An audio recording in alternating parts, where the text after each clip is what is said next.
नवरात्रि के दूसरे दिन माँ ब्रह्मचारिणी की पूजा होती है। इस दिन शक्कर और पंचामृत का भोग माँ के समक्ष अर्पित कर सकते हैं। इसे उनका प्रिय भोग माना जाता है।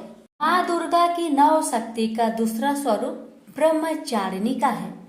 यह ब्रह्म का अर्थ तपस्या से है।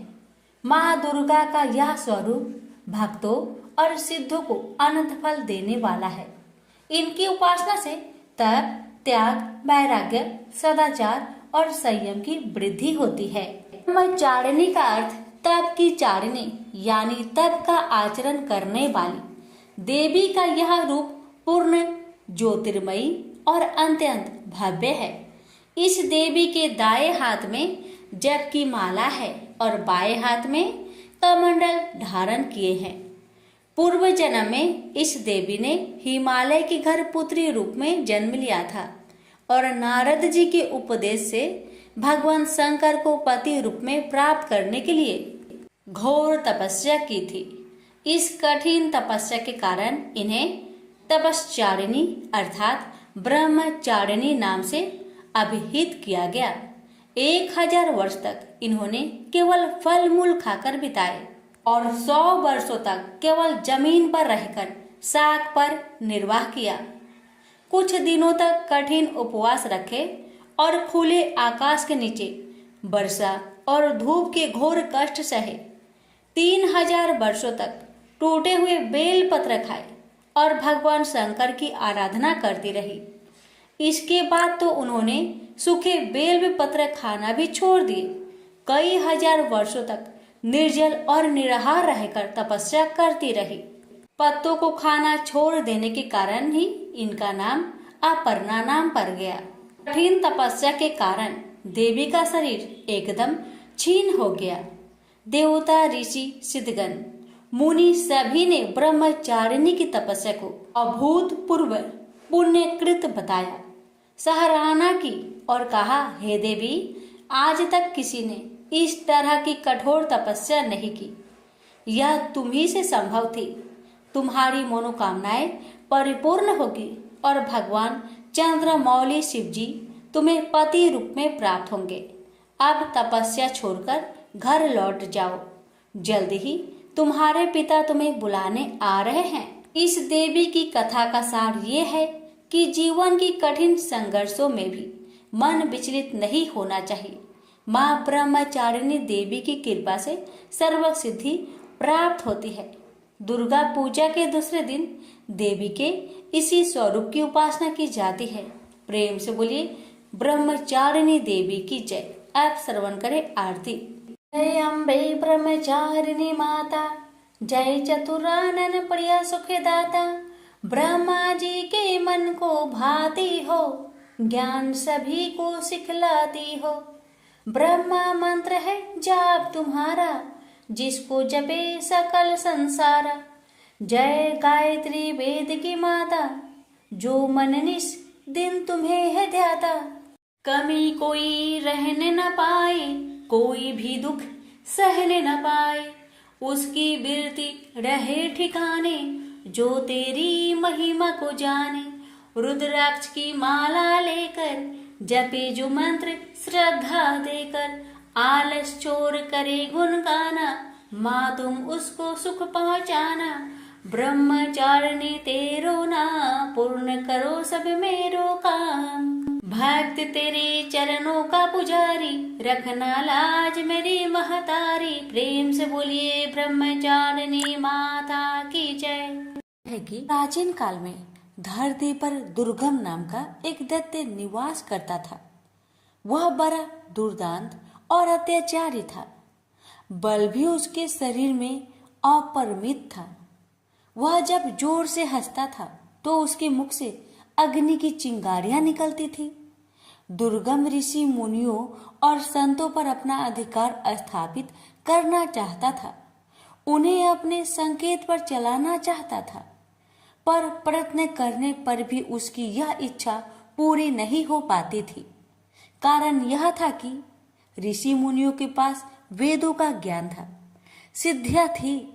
दुर्गम जब भी आक्रमण करता था, वह उनकी सिद्धियों और शक्तियों से पराजित हो जाता था।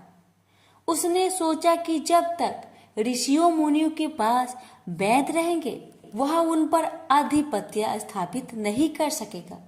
किसी प्रकार उनसे वैद्य छीन लेने चाहिए।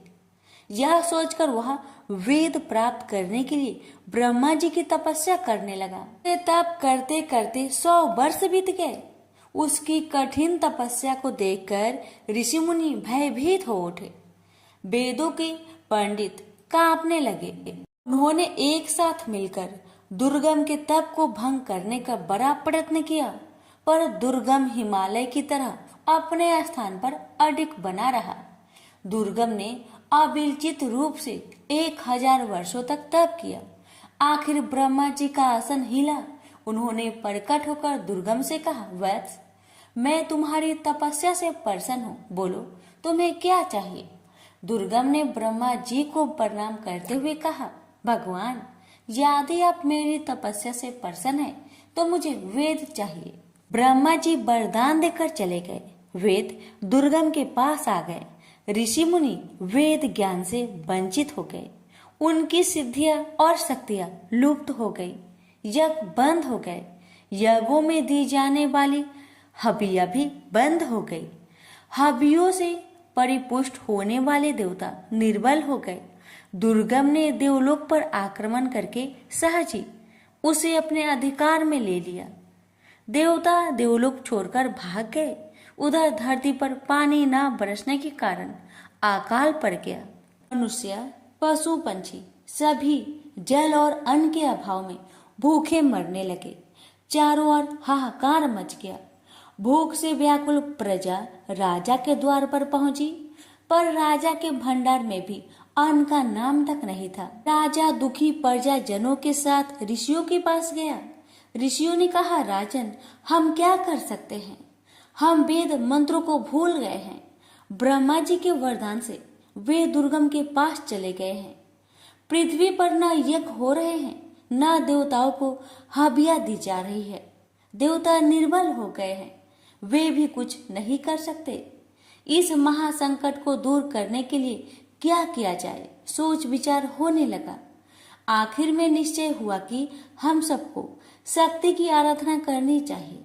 राजा, प्रजाजन, ऋषि मुनि नदी तट पर उपस्थित हुए और अंतरकंठ से देवी को पुकारने लगे, माँ, हम दुखियों की रक्षा करो, हम तुम्हारी शरण में हैं। इस महाभयानक संकट की घड़ी में तुम्हें छोड़कर हमारा और कौन सहायक है? हे जगजननी, हम पर दया करो, हमें इस संकट से उबारो।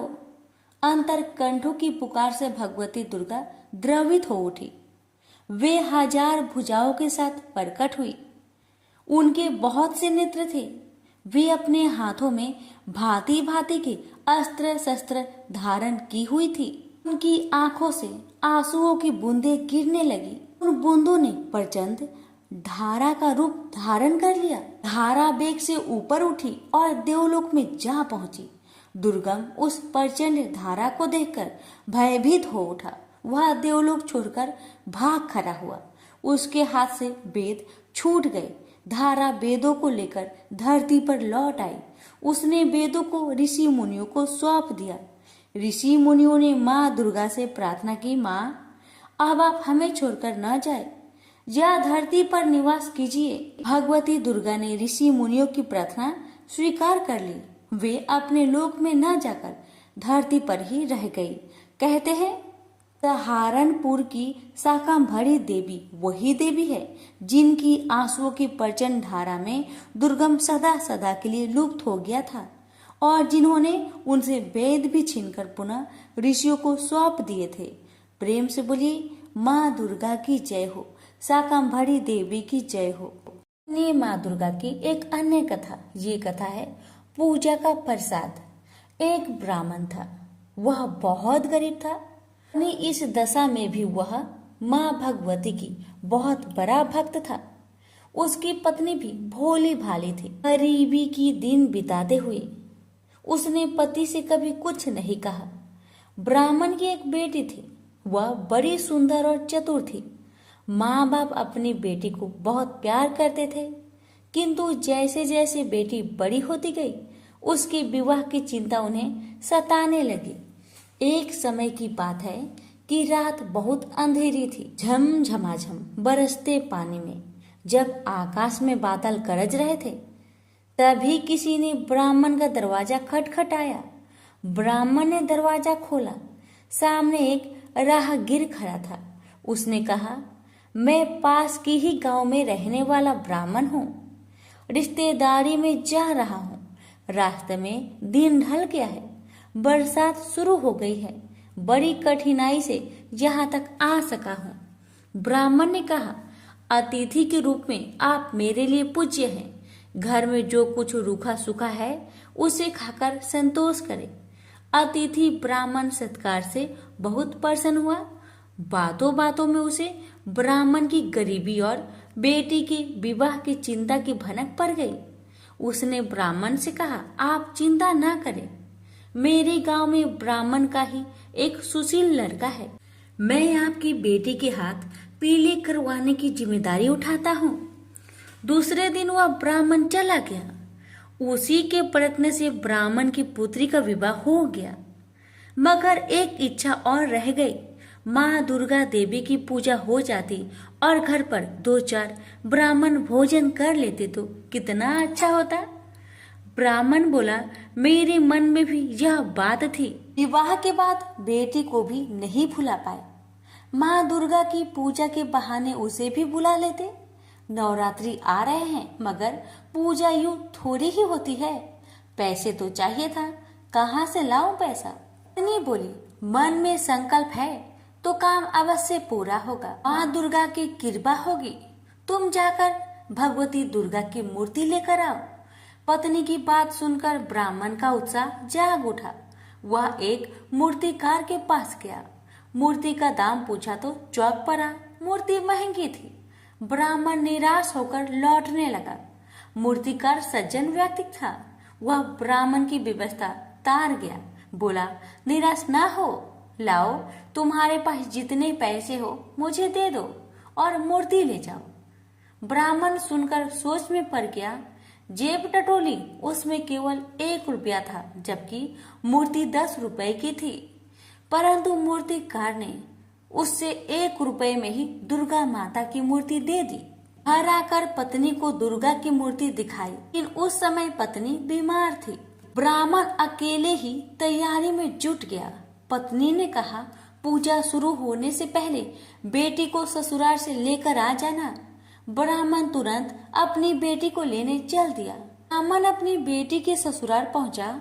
बहू के पिता को खाली हाथ देखा तो उसकी सास भड़क गई और बहू को नहीं भेजा। अपनी गरीबी पर ब्राह्मण को आज पहली बार बहुत दुख हुआ। वह गांव के बाहर आया। एक पेड़ के नीचे बैठकर देर तक रोता रहा। तभी उनके कानों में आवाज आई, पिताजी चलिए, मैं आ गई। बड़ी मुश्किल से सास ने भेजा है। ब्राह्मण ने आंखें उठाकर देखा, उसकी लड़की सामने थी। घर आकर ब्राह्मण, ब्राह्मणी और उसकी बेटी ने बड़ी श्रद्धा से देवी की पूजा की।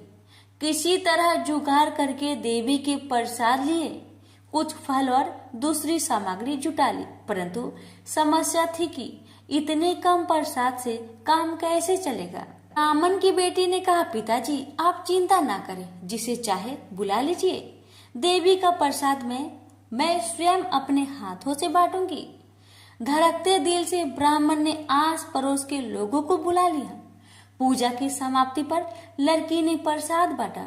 ब्राह्मण और उसकी पत्नी देखकर आश्चर्यचकित रह गई कि प्रसाद कम नहीं हुआ, बल्कि प्रसाद पर्याप्त मात्रा में बच रहा था। दूसरे दिन ब्राह्मण सवेरे उठा, नहा धोकर देवी की पूजा में रखे जल के घड़े की ओर चला। वह उसे ले जाकर देवी की मूर्ति के साथ नदी में विसर्जन करना चाहता था। जैसे ही ब्राह्मण घड़े के पास आया, उसने देखा कि उसकी लड़की घड़े से पानी लेकर पी रही है। यह देखकर ब्राह्मण क्रोध से बोला, तूने पूजा का जल ही अपवित्र कर दिया। माँ दुर्गा अवश्य नाराज हो जाएगी। मैं उन्हें मनाने के लिए पूजा करता हूँ और तुम तो बर्बाद ही कर दी।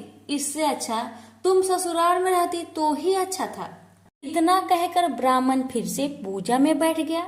लड़की अपनी बीमार माँ के पास आई और बोली, माँ अब मैं वापस ससुराल जा रही हूँ, तुम बिल्कुल ठीक हो जाएगी, चिंता मत करना। कुछ देर बाद ब्राह्मण पूजा से उठा। अब उसको अपनी गलती पर बहुत पछतावा हो रहा था। ने अपनी बिटिया रानी को क्यों डांटा, मुझे नहीं डांटना चाहिए था। तभी पत्नी फटाक से बिस्तर से उठकर आई और बोली, बिटिया को क्या कहा?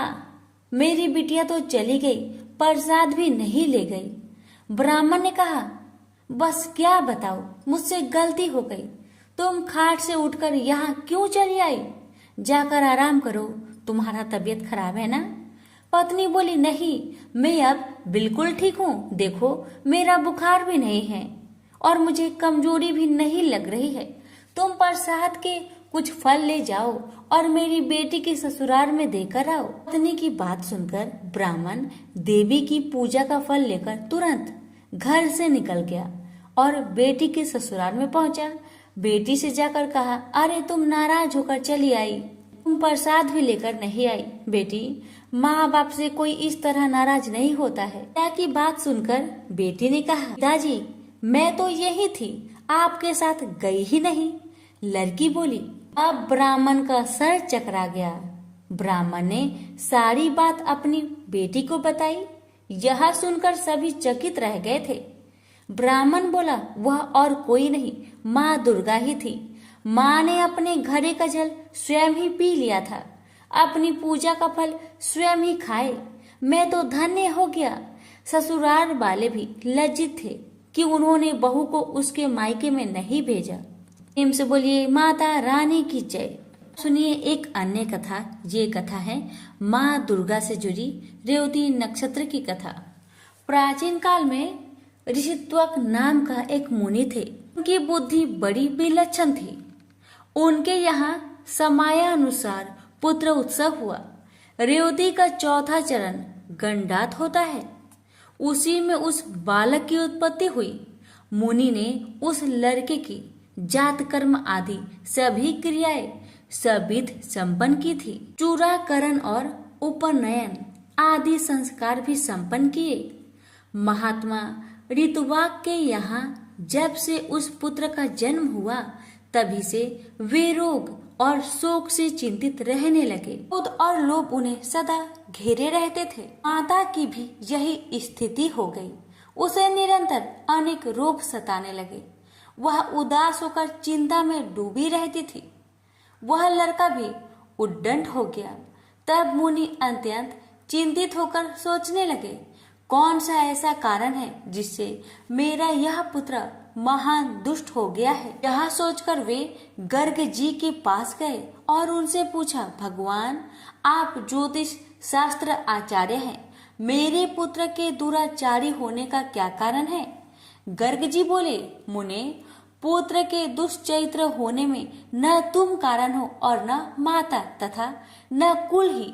रेवती का अंतिम चरण गंडात होता है, यही कारण है। क्योंकि मुने वही निंदित बेला तुम्हारे इस पुत्र के जन्म समय में बीत रही थी। अतः तुम्हें दुखी करना इसका स्वभाव बन गया, दूसरा कोई भी कारण नहीं है। तुम उस दुख को दूर करने के लिए भगवती दुर्गा की आराधना करो।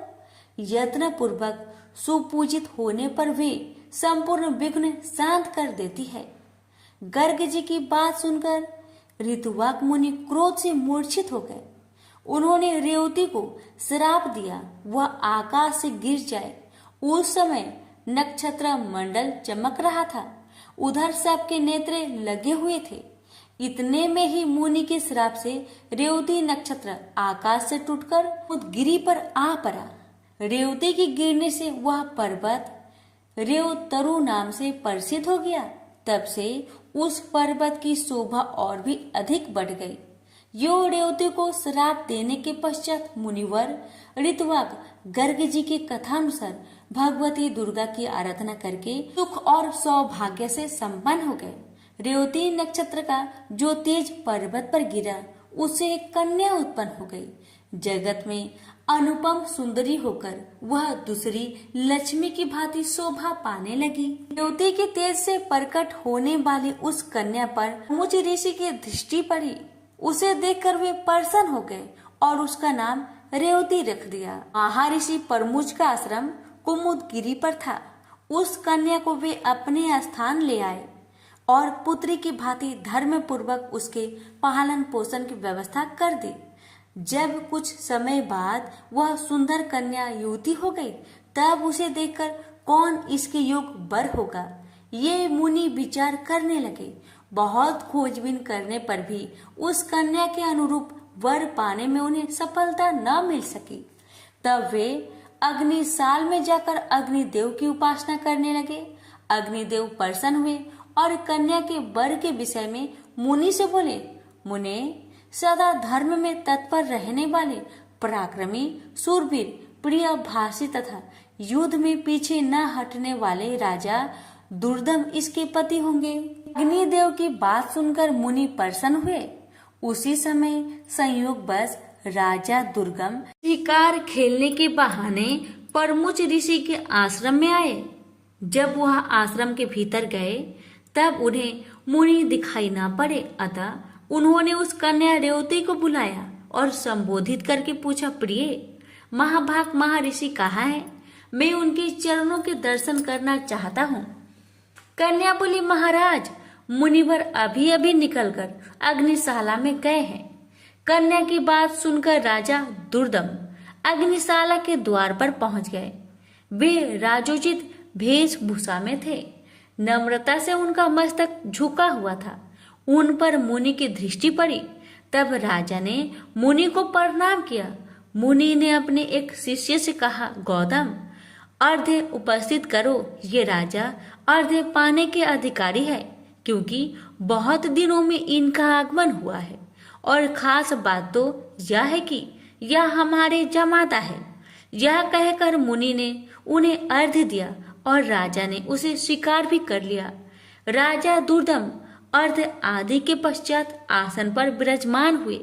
मुनि ने आशीर्वाद देकर उन्हें संतुष्ट किया और कुशल पूछी।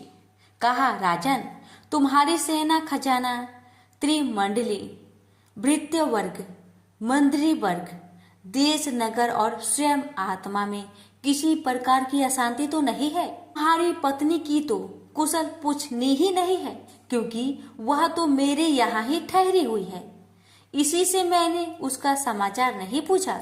राजा ने कहा, भगवान, आपकी कृपा से सर्वत्र कुशल है, पर मुझे यह बहुत आश्चर्य हो रहा है कि आपने मुझे जमाता कहा है, अतः मेरी कौन सी पत्नी आपके यहाँ है? मुनि बोले, राजन, जो जगत में आदित्य सुंदरी है, वह रेवती नाम की तुम्हारी पत्नी यहाँ है। वह किसी प्रकार तुम्हारी भर्व हुई, यह रहस्य तुम नहीं जानते। राजा ने कहा, प्रभु की सुभद्रा आदि भार्याएं घर पर है, उन्हीं को मैं जानता हूँ। रेवती के संबंध में तो मैं कुछ भी नहीं जानता। मुनि बोले, राजन, तुमने अभी जिसे प्रिय शब्द से संबोधित किया है, वही तुम्हारी प्रेयसी भार्या है। एक क्षण भी तो नहीं हुआ तुम इसे भूल गए। राजा ने कहा, मुने, आप जो कह रहे हैं वह ठीक है। मैंने वैसे ही प्रिय शब्द कहकर बुलाया। में मेरी कोई भी कुतिसित भावना नहीं थी। इस संबंध में आप मुझ पर अप्रसन्न न हो। मुनि बोले, राजन, तुम ठीक कहते हो। तुम्हारे मन में कोई बुरा विचार नहीं है। तो अग्निदेव की प्रेरणा से तुम्हें ऐसे शब्द का उच्चारण करना पड़ा। इस कन्या के पति कौन होंगे? यह बात अभी मैंने अग्निदेव से पूछी थी। उन्होंने कहा है, राजा दुर्दम कन्या के स्वामी होंगे। इसे कोई नहीं टाल सकता। इसलिए राजन, मैं यह कन्या तुम्हारी सेवा में समर्पित करता हूँ। इसे स्वीकार करो। तुमने इसे प्रिय शब्द से संबोधित किया था। विषय में तो कुछ विचार ही नहीं करना चाहिए। मुनि की बात सुनकर राजा चुप हो गए। अब मुनि उनके विवाह की विधि संपन्न करने की व्यवस्था करने लगे। पानी ग्रहण संस्कार करने के यत्न में संलग्न मुनि को देखकर कन्या ने कहा, पिताजी, उचित तो यह है कि आप मेरा विवाह रेवती नक्षत्र में ही करने की कृपा करें। मुनि बोले, बत्से, अनेकों विवाहिक नक्षत्र है, फिर रेवती नक्षत्र में ही क्यों विवाह करें? रेवती तो इस समय नक्षत्र मंडल में है भी नहीं।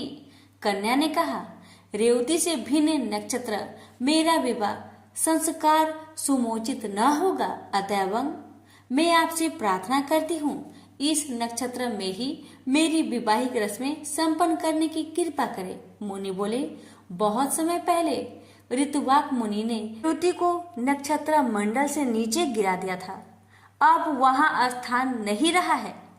फिर उसी नक्षत्र में विवाह करने के लिए तुम क्यों जोर दे रही हो? कन्या बोली, क्या केवल ऋतुवाक मुनि ने ही तपस्या की है? मन, वाणी अथवा कर्म से ऐसी तपस्या करने की क्या आप में योग्यता नहीं है? आप तो जगत की रचना करने में समर्थ हैं। मैं आपका तपबल खूब जानती हूँ। अतः आप रेवती को नक्षत्र मंडल में पुनः स्थापित करके उसी नक्षत्र में मेरा विवाह कीजिए। मुनि बोले, तुम्हारा कल्याण हो, तुम जैसा कहती हो ऐसा ही होगा। मैं तुम्हारे लिए आज ही रेवती नक्षत्र को शुभ मार्ग में स्थित करके उसी नक्षत्र में तुम्हारा विवाह संस्कार संपन्न करूंगा। यह कहकर मुनि ने अपनी तपस्या के प्रभाव से उसी समय रेवती को नक्षत्र मंडल में पूर्ववत स्थापित कर दिया। फिर उसी नक्षत्र में वैवाहिक विधि के अनुसार मुनि ने राजा दुर्दम को वह रेवती नामक कन्या सौंप दी। विवाह कर देने के पश्चात मुनि ने राजा से कहा, वीर, तुम्हें क्या पाने की इच्छा है, कहो, उसे मैं पूर्ण करने को उद्धत हूँ।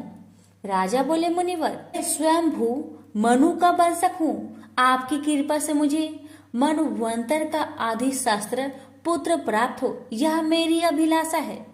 मुनि ने कहा, राजन, यदि तुम्हारी इच्छा ऐसी है तो भगवती दुर्गा की आराधना करो, तब मनवंतर का स्वामी पुत्र तुम्हें अवश्य प्राप्त होगा। श्रीमद् देवी भागवत 5वां पुराण है। उसकी 5 आवृत्तियां श्रवण करने से तुम अपने मन के अनुसार पुत्र प्राप्त कर लोगे। इस रेवती के गर्भ से 5वां यानी रेवत नाम मनु उत्पन्न होगा।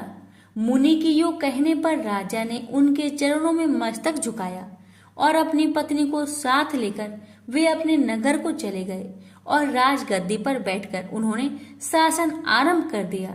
एक बार महात्मा लोमश जी राजभवन में पधारे। राजा ने प्रणाम करके उनका स्वागत सत्कार किया और हाथ जोड़कर कहा, मुने, आप सर्वसमर्थ है, मुझे पुत्र पाने की इच्छा है, अतः आप श्रीमद् देवी भागवत नाम का पुराण सुनाने की कृपा कीजिए। राजा की बात सुनकर लोमश जी बड़े प्रसन्न हुए और बोले, राजन, तुम धन्य हो, तभी तो त्रिलोक जननी भगवती दुर्गा में तुम्हारी ऐसी भक्ति जागृत हो गई है। जो भगवती जगदम्बिका देवता, दानव और मनुष्य की परम आराध्य है, उनमें जब तुम्हारी भक्ति हो गई तब फिर तुम्हारा कार्य सिद्ध होने में क्या संदेह है। अतएव मैं तुम्हें देवी भगवत पुराण अवश्य सुनाऊंगा।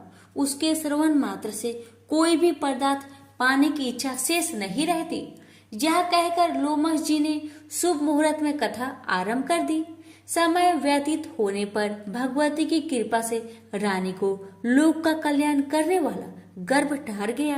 गर्भ की अवधि पूर्ण होने पर ग्रहों के उत्तम युग में रानी ने पुत्र को जन्म दिया। पुत्र जन्म की बात सुनकर राजा की खुशी का ठिकाना न रहा।